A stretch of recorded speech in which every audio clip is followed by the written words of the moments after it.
आगे महाराज सूरजमल।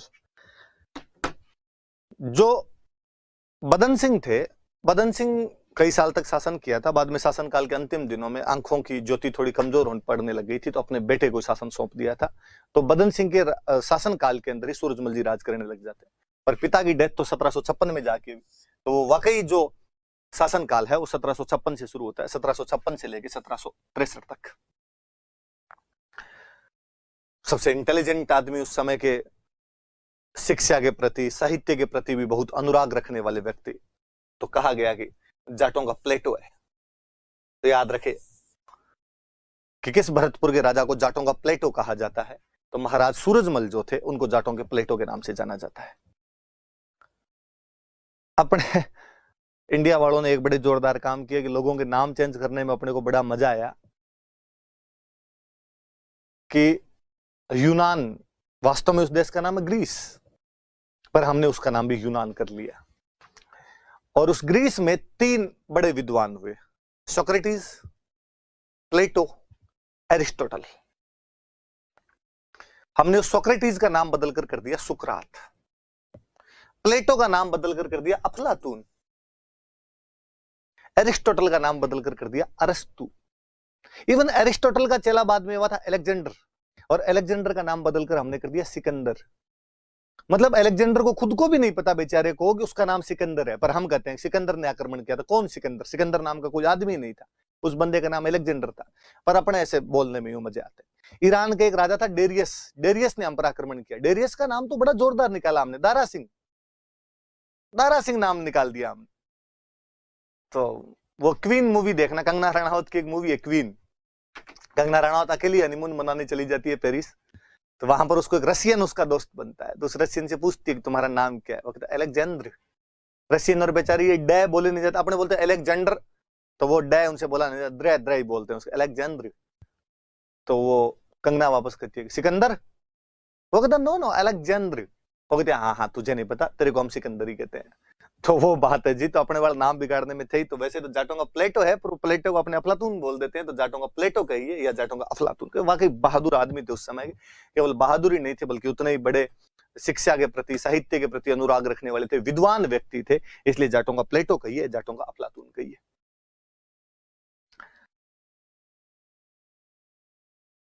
ये मैं बाद में बताऊंगा, ये समझा दूंगा आपको, पर पहले ये सुनिए इसके बाद वाली। दिल्ली के ढलते हुए दिन हुआ करते थे उन दिनों के अंदर, और दिल्ली पर अटैक कर दिया था। और दिल्ली पर अटैक करके वहां से नूरजहां का झूला लेकर आ गए थे।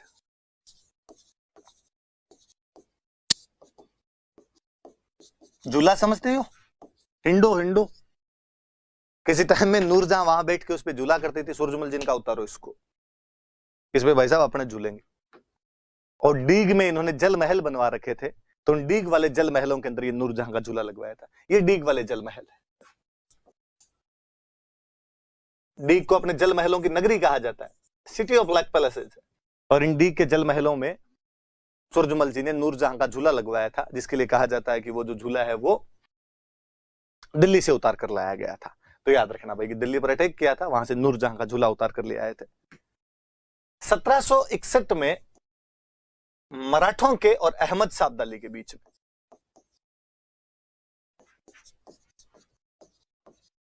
मराठों के और अहमद शाह अब्दाली के बीच में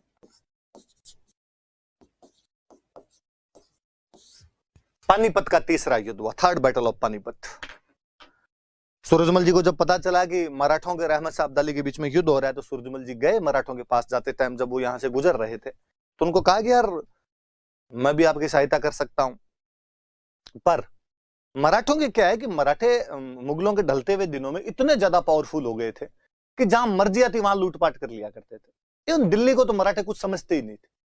किसी युद्ध से थोड़े दिन पहले मराठों ने दिल्ली पर कब्जा किया था, और दिल्ली का जो दीवाने खास था लाल किले का, उसके जितनी भी सोने चांदी थी, उसके दीवारों पे चांदी लगी हुई थी, वो सब उतार के और उसके सिक्के डलवा दिए थे। तो मराठों के सामने तो दिल्ली की औकात ही एकदम यूं भौंतरी हो रखी थी। तो मराठों को लगता था यार हमसे तो कोई लड़ ही नहीं पाएगा, और वाकई हालत भी ये थी, मराठों से कोई लड़ भी नहीं पाता था। मराठे जहां जाते अगला हाथाजोड़ी करके रुपए देके वापस भेजा करता था इनको। तो मराठों को इतना घमंड था कि मराठे अपनी फौज में फौजी रखते कम, लुगाई टाबर रखते ज्यादा। औरतें, बच्चे, कि भाई कहीं जाके घेरा डालना है अपने को, तो महीने भर पड़ा रहना है वहां पे, और महीने भर जब वहां पे पड़े रहेंगे तो अगला राजा अपने आप पैसे निकाल के दे देगा। अब इतने दिन आराम से लुगाई टाबरों को साथ लेके चलो, लुगाई टाबरी नहीं, मालिश करने वाले, डांस करने वाले, ढोलक पट्टी बजाने वाले, पूरा इंतजाम करके चलते थे भाई साहब। सूरजमल जी ने समझा, इंटेलिजेंट बंदे थे। अरे का मूर्खों, इन लुगाई टाबरों को यहीं भरतपुर छोड़ दो, कोई बात नहीं, महाराष्ट्र नहीं छोड़ के आए तो आप लोग, इनको तो यहीं छोड़ दिया जाए, और आप चलो सेना हल्की कर लो, केवल सैनिक लेके चलो, मैं और साथ चलने के लिए तैयार। पर मराठों का सेनापति हुआ करता था सदाशिवराव भाऊ। भाऊ बड़ा घमंडी आदमी था। भाऊ ने कहा अच्छा अब आप लोग बताओगे हमें कैसे लड़ना चाहिए और कैसे नहीं लड़ना चाहिए, और हमें किसी की सहायता की आवश्यकता ही नहीं। तो सूरजमल जी ने ठीक है, तो रवाना हो यहां से, जब तेरे को सहायता ही नहीं चाहिए तो भाऊ यहां से अकेला गया। उस पानीपत के तीसरे युद्ध के अंदर अब्दाली मराठों को बहुत ढंग से हरा देता है। पानीपत वाली मूवी बॉलीवुड वालों ने बनाई और उसके अंदर उन्होंने कुछ भी दिखाया हो। अब सिस्टम यह है कि बॉम्बे में बैठ के आपको मूवी बनानी है, और बॉम्बे में बैठ के आप मराठों को गालियां नहीं निकाल सकते। ये मैंने कभी और पहले भी बताया होगा, मैं आज बताऊं आपको कि आप किसी भी महाराष्ट्रियन को कभी मराठों के या शिवाजी के बारे में तू तड़ाके से बोल के दिखा दो, लोग शाम तक मार मार के मुंह बालाजी कर देते हैं। महाराज छत्रपति शिवाजी बोला जाए, कौन बनेगा करोड़पति में, अमिताभ बच्चन ने 4 ऑप्शन में शिवाजी ऑप्शन दे दिया था। इस बात पे माफी मंगवा दी थी उन्होंने पूरे चैनल को। आप पंजाब के किसी व्यक्ति के सामने महाराज रणजीत सिंह के बारे में ऊंचा नीचा बोल के दिखाओ थोड़ा, लोग गला पकड़ने के लिए तैयार हो जाएंगे। ये अपने वाले ही हैं जिनको अपने इतिहास, अपनी भाषा, अपनी संस्कृति से भगवान जाने क्यों लगाव नहीं होता। अपने यहीं पे लोग होंगे जो अपने राजा महाराजाओं की आलोचना करते हुए मिल जाएंगे। हाँ, जहां आलोचना है वहां आलोचना कीजिए, हालांकि वो लोग तो वहां पर भी आलोचना नहीं करते होंगे। आलोचना किस बात की, आपकी मान डाकण गुण गए। अपने यहां कोई महाराणा प्रताप के बारे में, पृथ्वीराज चौहान के बारे में, सवाई जय सिंह के बारे में, सूरजमल जी के बारे में, किसी के बारे में कोई ना कोई आदमी कुछ नहीं करता मिल ही जाएगा, ये नहीं किया वो किया। मराठा ऐसे नहीं करते, तो बॉलीवुड वालों की हिम्मत भी नहीं होती कि बॉम्बे में बैठ के मराठों के खिलाफ कुछ बताओ। अब चूंकि मूवी बनाई तो किसी ना किसी को तो विलन बनाना पड़े, तो राजस्थान वाले को बना दो। अपने पे एक्सपेरिमेंट कर करके देखे हुए उनके कि इनको बना दो, ज्यादा से ज्यादा को हो हल्ला मचेगा, हो हल्ला मचेगा तो मूवी और हिट हो जाएगी। ये तो है नहीं कि अगली बार ये करेंगे नहीं। तो इन्होंने पानीपत में सूरजमल जी को विलेन बनाने की कोशिश कर दी। मैंने तो क्लास में मना किया, नहीं अपने ये मूवी देखनी नहीं, कोई मत देखने देना भाई, वरना हमेशा मैं मूवियों का समर्थक रहता हूं। मैं बच्चों को हमेशा कहते हैं भाई मूवी देखने जाया करो, मूवी देखने से सीखता ही है बंदा। पानीपत आई तो उससे पहले था कि नहीं यार पानीपत देखेंगे।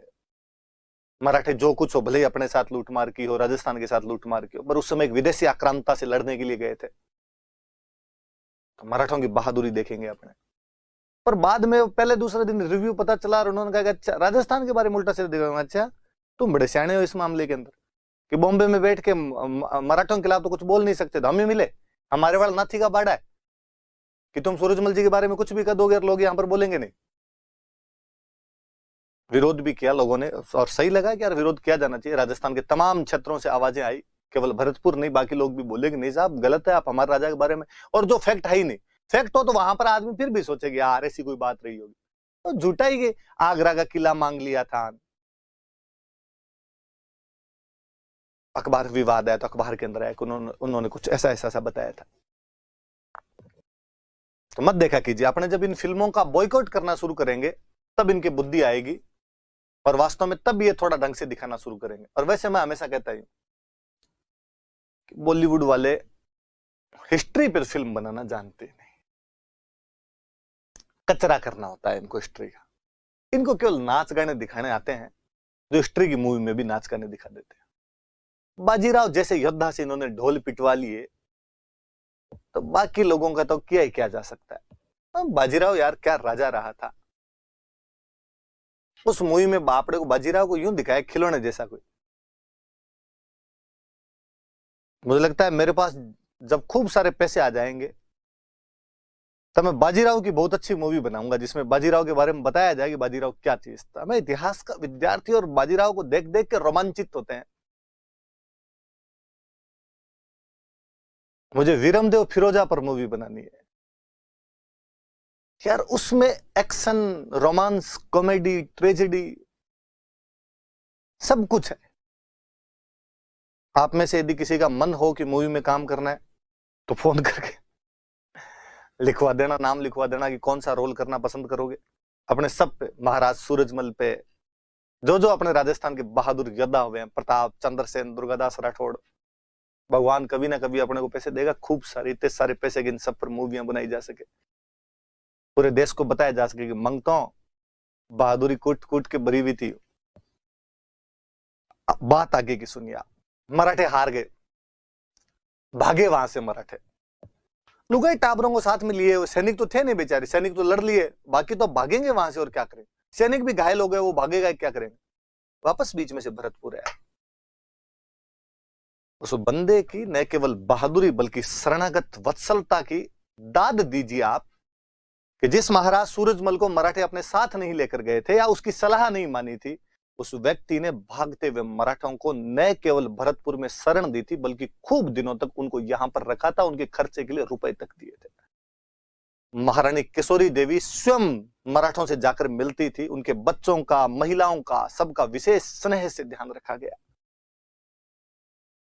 एक बार फिर उस परंपरा को बताया गया कि शरणागतों की रक्षा के लिए हम हमेशा तैयार हैं।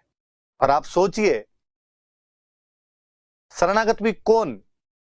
वो मराठे जो हमसे बिना सलाह लिए चले गए थे, हमसे मेल मिलाप नहीं रख रहे थे, वो तो कोई बात नहीं। किसके खिलाफ आप शरण दे रहे हो? अहमद शाह अब्दाली के खिलाफ, जो उस समय का एक बड़ा दुर्दांत योद्धा था। तो ये भी तो डर होना चाहिए कि कल को ये अपने पर अटैक ना कर दे। ये बहुत दूर की बात है। कर्तव्य यह था कि शरणागत की रक्षा की जाए। तो उन भागते हुए मराठों को, जो पानीपत के तीसरे युद्ध से भाग रहे थे, उनको यदि किसी ने शरण दी थी तो भरतपुर के महाराज सूरजमल उनको शरण देते हैं। मराठों को दिखाना तो यह था कि किस प्रकार एक राजस्थान का राजा हमारी सहायता के लिए दिल खोलकर स्वागत करता है, हमें अपने राज्य के अंदर रखता है। इवन खूब सारी फैमिलीज भरतपुर में रह गई, मराठे यहीं रह गए थे। मैं किसी एक बैच में पढ़ा रहा था और मैं जब क्लास से बताकर ये बाहर आया तो एक लड़का मेरे पीछे पीछे आया और सर एक बात बताई। हाँ, का वो आपने जो कहा था ना कि मराठे भागे थे, भरतपुर के अंदर कुछ दिन रुके थे, हाँ सर वो सही बात है। एग्जैक्टली मुझे तो पता ही है, तभी मैंने बताई थी। रुके क्या थे, उनको यहाँ खाने पीने प्रबंध सब किए थे, टाबरों के लिए टॉफियां तक अलग से आया करती थी। उस महारानी किशोरी देवी का तो हम नाम ही भूल गए, बाकी उस महिला ने खूब ध्यान रखा था मराठों का। सर कई परिवार यहीं रह गए थे उस टाइम भरतपुर में, आगे नहीं जा पाए थे। मगर ये नहीं पता मुझे, हो सकता है यार खूब दिन तक यहाँ रुके, फिर यहीं कोई काम धंधा लग जाए तो आदमी यहीं रह जाए। अच्छा ऐसा भी हुआ था क्या? तुम्हें कैसे पता? उसने कहा मेरा परिवार है, मैं मराठा हूं सर।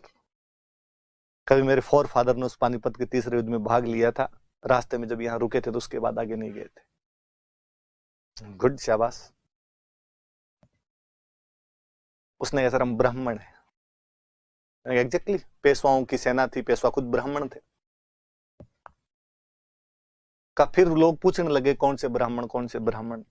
हम मराठी थे, इधर को इतना जानता था नहीं मराठी ब्राह्मणों को। फिर किसी ने कहा ये वो हैं जो भाग के आए थे, भाग के आए थे। तो गोत्र बन गया भगोड़, वो राजा। तो याद रहे आपके कि पानीपत के तीसरे युद्ध से भागते हुए मराठों को शरण देने वाले कोई राजा थे तो वो कौन थे? सूरजमल जी। और मैं चाहूंगा कि आप महारानी किशोरी देवी को भी याद रखें।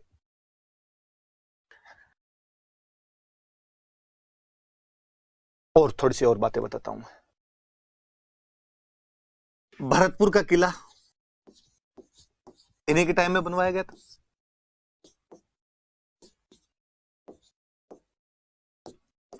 डीग के जल महल इन्हीं के टाइम में बनाए गए थे।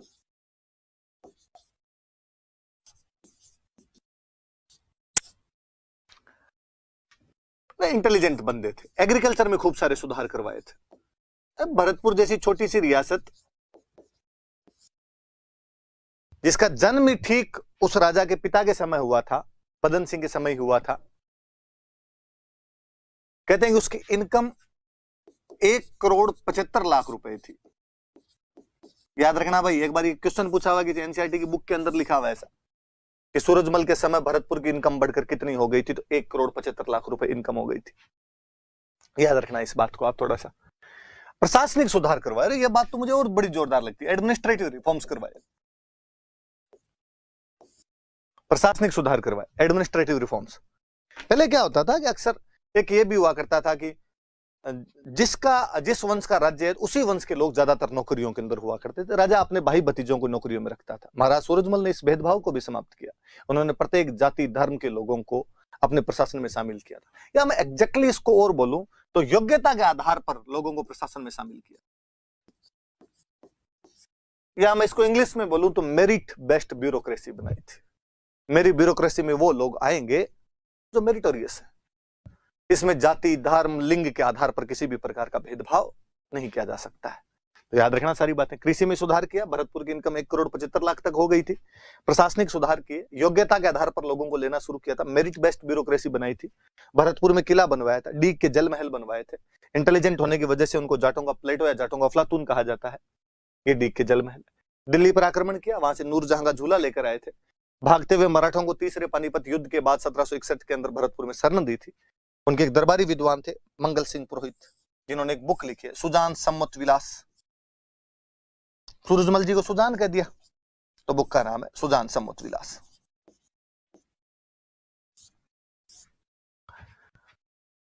कालांतर में अपने यूपी में एक इलाका पड़ता था रुहेलखंड।